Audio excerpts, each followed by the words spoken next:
Salut, c'est Arnaud et bienvenue dans cette nouvelle vidéo.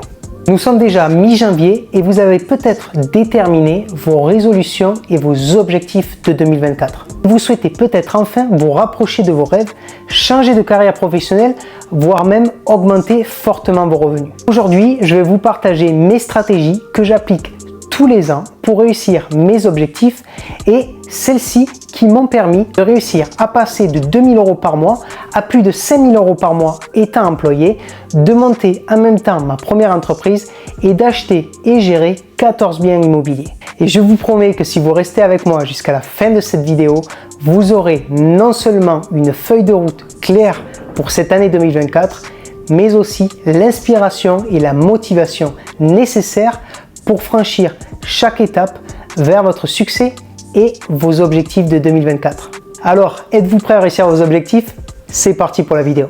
Alors avant de commencer cette vidéo, n'hésitez pas à vous abonner à cette chaîne et cliquer sur la petite cloche pour être alerté quand une nouvelle vidéo sort. La première chose à savoir, c'est comment se fixer des objectifs.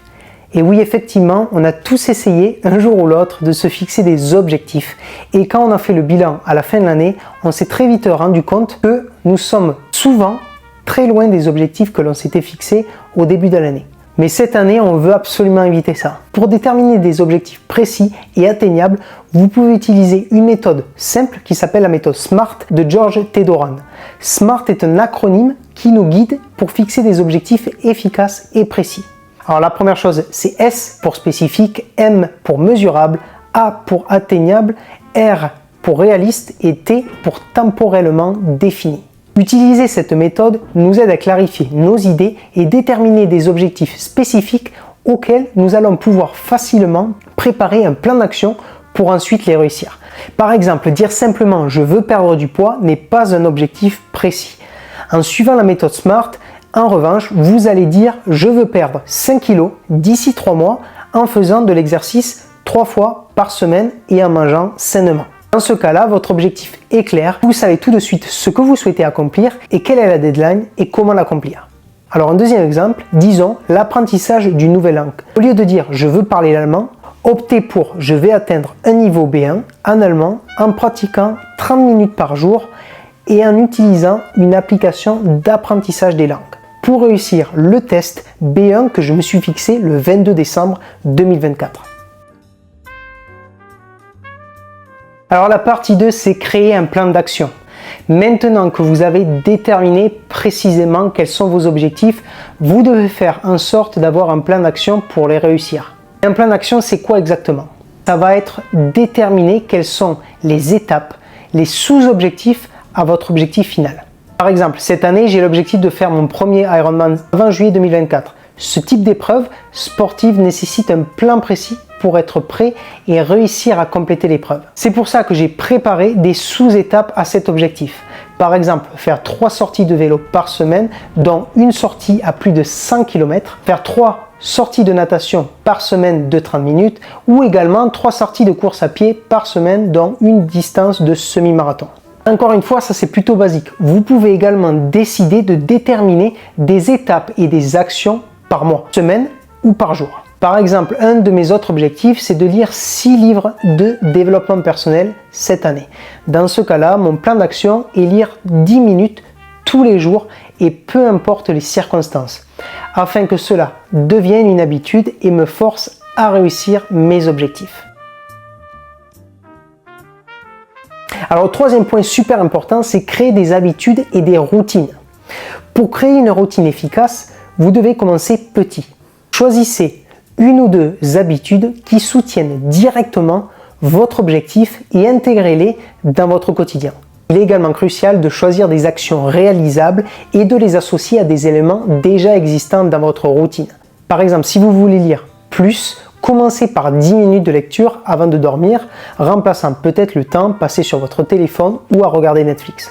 Également, si vous voulez faire plus d'exercices par semaine, commencez par 10 pompes par jour et 1 à 2 fois de course à pied par semaine, avant de progressivement augmenter. Enfin, votre objectif, c'est de mettre des habitudes hebdomadaires et journalières pour vous rapprocher petit à petit de votre objectif final. chose à savoir également, c'est combien de temps faut-il pour créer une habitude qui devienne récurrente. C'est là que c'est important à savoir, c'est que sans entrer dans les détails les plus précis, il y a des études qui ont démontré que le cerveau a besoin de 21 jours, soit 3 semaines d'application pour qu'une habitude devienne un automatisme. C'est pour cela que vous avez besoin de suivre vos progrès et de traquer vos habitudes. Et pour ça, vous pouvez utiliser un habit tracker ou une application pour voir votre avancement et afin de vous motiver encore plus. Rappelez-vous que la clé n'est pas de surcharger votre journée avec de nouvelles habitudes, mais de construire progressivement des habitudes pour réussir vos objectifs. Et surtout, n'oubliez pas que les petites victoires quotidiennes s'accumulent pour devenir des grands succès. C'est pour ça que votre routine est le fondement sur lequel vous construisez votre chemin vers la réussite. Alors dites-moi en commentaire quelles sont vos routines et vos habitudes que vous avez en place pour réussir vos objectifs. Alors pendant des mois, sur les dernières années, j'ai eu beaucoup de mal avec la procrastination. Je ne vais pas dire que maintenant je procrastine plus du tout, mais j'ai essayé de mettre en place des techniques pour améliorer ma productivité et faire en sorte de régulièrement combattre mes pensées de, par exemple, j'ai la flemme, de je fais une pause parce que j'en ai assez fait aujourd'hui, etc. Pour cela, je vais vous donner 3 astuces que j'utilise tous les jours pour travailler sur mes objectifs et être régulier pour réussir à être très productif et réussir mes objectifs. Et ça, c'est juste un top 3. Vous retrouverez plein d'autres astuces et techniques sur YouTube. Alors la technique numéro 1, c'est la règle des 5 minutes. Cette méthode est une technique de gestion du temps et de la procrastination qui est super efficace, surtout dans mon cas.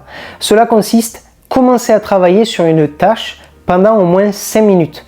Et quand vous n'avez vraiment pas la motivation, mettez-vous votre téléphone à côté avec le chrono pour avoir l'ambition de travailler au moins 5 minutes. Enfin, l'idée de cette méthode, c'est qu'en commençant par un petit peu de temps, en l'occurrence 5 minutes, il est toujours plus facile de vaincre l'inertie et la procrastination afin de se mettre au travail. Souvent quand je pratique cette technique, après les 5 minutes écoulées, mais quasiment tout le temps, je travaille beaucoup plus de 5 minutes sur cette tâche et ça me permet de me lancer. Alors la deuxième technique, c'est la technique du calendar blocking ou time blocking. Alors cette méthode, c'est certainement une de mes méthodes préférées et j'ai commencé à l'utiliser lors de mon premier job car mon premier manager à l'époque était extrêmement organisé. Et en plus de ça, c'était un des meilleurs leaders en corporate que j'ai pu rencontrer. Du coup, j'ai voulu faire exactement comme lui afin de réussir le plus vite possible. Et l'une de ses techniques favorites était le calendar blocking. Alors ça, c'est très simple. En fait, ça consiste à allouer des blocs de temps spécifiques dans votre calendrier pour des tâches ou des activités précises. Grâce à ça, en fait, tu vas t'arrêter de te poser des questions. Ok, je viens de terminer les tâches et maintenant, qu'est-ce que je dois faire? Si ton calendrier est organisé et full préparé en avance, tu n'auras juste qu'à sauter d'une tâche à une autre. Et en plus de ça, ça favorisera ta concentration et ta productivité en limitant les distractions comme aller voir ton téléphone et en assurant un temps dédié pour chaque tâche importante. Moi, ce que je fais, c'est que je prépare toujours mon calendrier la veille pour le lendemain et si je sais que je vais avoir une semaine très chargée, je fais ça le dimanche soir pour avoir une vue globale sur toute la semaine. Et la dernière technique, c'est la technique Pomodoro. Alors c'est une méthode de gestion du temps qui consiste à travailler 25 minutes et à faire une pause de 5 minutes. Personnellement, ce n'est pas la méthode que j'utilise le plus, mais je sais qu'elle est très efficace pour beaucoup de personnes. Cette technique doit vous aider à maintenir une concentration élevée et à prévenir la fatigue mentale en alternant avec des périodes de travail intensif et des pauses régulières. La méthode Pomodoro est particulièrement efficace pour augmenter votre productivité dans des tâches qui requièrent une attention soutenue et surtout pendant longtemps. Alors la partie 4, c'est comment rester motivé. Pour rester motivé, il est crucial de se rappeler pourquoi vous avez fixé vos objectifs. Pourquoi ça vous tient tellement à cœur de les réaliser. Vous pouvez aussi faire de la visualisation et imaginez-vous avoir réussi l'objectif. Imaginez-vous la fierté et le bonheur que cela vous procure. Vous pouvez aussi vous créer un tableau de visualisation pour vous rappeler pourquoi ces objectifs sont super importants et les regarder tous les jours pour vous motiver. Sachez que vous allez toujours avoir des moments de doute et que c'est totalement normal. Même les plus grands entrepreneurs, sportifs ou youtubeurs en ont aussi. C'est pour cela qu'il est super important de s'entourer de personnes ou des amis qui partagent les mêmes visions que vous et potentiellement les mêmes difficultés. Cela peut vous fournir une source d'encouragement et de motivation pour passer les moments difficiles. Et voilà, c'est la fin de cette vidéo. Rappelez-vous bien que le parcours vers la réussite de vos objectifs pour 2024 est un parcours unique pour chacun d'entre vous. La clé est de mettre en place un plan d'action et des habitudes que vous répéterez tous les jours et surtout rester résilient. N'oubliez pas que c'est difficile pour tout le monde, mais que tout le monde peut y arriver et que vous devez prendre du plaisir dans la réalisation des différentes étapes et bien sûr, récompensez-vous de temps en temps pour les petites victoires le long du chemin. Alors si vous avez trouvé cette vidéo utile, n'hésitez pas à liker la vidéo et à vous abonner pour plus de contenu.